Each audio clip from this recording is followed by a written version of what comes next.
देख लो भाई, हम जा रहे हैं बाहर। बाहर मतलब कहाँ पे विजिट देने जा रहे हैं।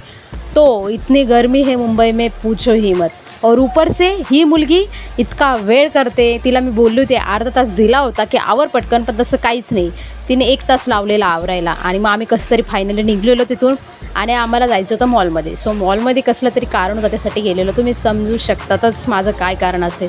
आणि ते आल्यानंतर एकदम फ्रेश मूड होता आमचावाला, खूप भारी वाटत होता आम्हाला, कारण तिथे AC वगैरे आणि बाकीचे सगळे गाणे वगैरे चालू राहतात, इंग्लिश गाणे मेन महत्त्वाचे। म्हणजे इंग्लिश येत असून सुद्धा आम्हाला इंग्लिश गाण्याचा अर्थ लवकर कळत नाही, त्यामुळे आम्ही नुसतं ऐकण्याचीच कामं करतो, त्याचा अर्थ समजून घेण्याचं काम नाही करत। आणि काय मोके पे चौका म्हणजे आम्ही आरशामध्ये व्हिडिओ आणि फोटो काढणारच। ऐसे देखा जाए तो मिरर का बहुत अच्छा फ़ायदा है, कुछ लेना ही नहीं तो हम क्यों जाए वहाँ पर। लेकिन हम दोनों ऐसे है कि हम दोनों बहनें, लगता है आपको जहाँ फ्री होगा हम वहाँ पे नहीं होंगे, आम्ही तिथे असणारच। आणि जिथे अलाउड नाही असंच आहे ना, तिथे आम्ही गेलो आणि काही न घेता आम्ही रिटर्न येणारे लोक आहे।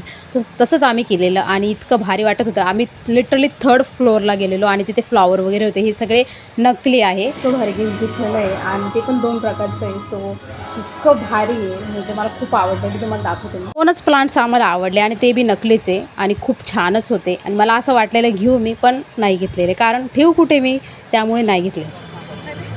फायनली आता आम्ही चाललो आहे बाहेर, म्हणजे मॉलच्या बाहेर। जसं आम्ही मॉलच्या बाहेर पडलो तर काय वाटलं असेल आम्हाला, मॉलमध्ये AC म्हणजे थंड हवा येत होती आणि आम्ही बाहेर आल्यानंतर आम्हाला इतकी गरमी झालेली, म्हणजे थंड हवा येणं तर दूर, पण इतका घाम येत होता विचारूच नका। तो ऊपर से मैंने रुमाल ही नहीं लाया था, म्हणजे मला घाम पुसायला रुमाल सुद्धा नव्हता, म्हणजे इतकं मला गरम होत होतं। बड़ी मुश्किल से थोड़ी सी मेरे को हवा लगी है। ये देखो मेरा थोड़ा बार मतलब खुल गया है। और ये देखो मैं यहाँ पे आई थी तो मेरे को ये नाट्यगृह दिखा आणि ते लता मंगेशकर नाट्यगृह होतं। थँक गॉड आम्हाला लांबून दुकान दिसलं आणि प्लस म्हणजे दुकानाच्या बाजूला बसायला जागा पण होती, त्यामुळे आम्ही पटकन पाण्याची बॉटल घेतली आणि रिलॅक्स झालो।